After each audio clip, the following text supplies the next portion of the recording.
Politique de la porte ouverte, calcul stratégique, quelle que soit l'opinion, l'approche d'Abiy Ahmed pourrait ouvrir la voie à un apaisement dans cette région minée par la guerre.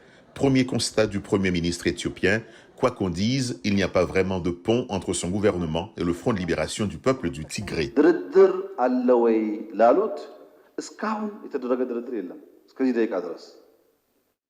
J'entends beaucoup parler de négociations, mais jusqu'à présent, il n'y a pas eu de négociations. Cependant, le fait que nous n'ayons pas eu de négociations ne signifie pas qu'il n'y aura pas de négociations du tout.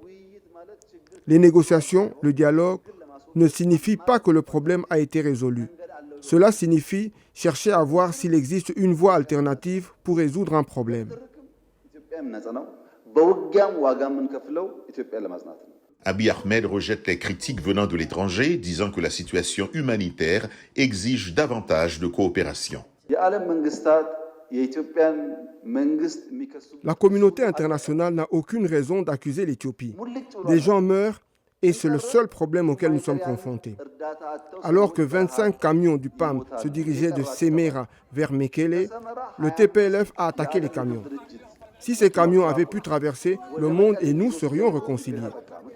Il faut savoir à quel point le TPLF est un parti de parieurs. Quand les gens meurent de faim, ils bloquent la route pour que l'aide alimentaire ne leur parvienne pas.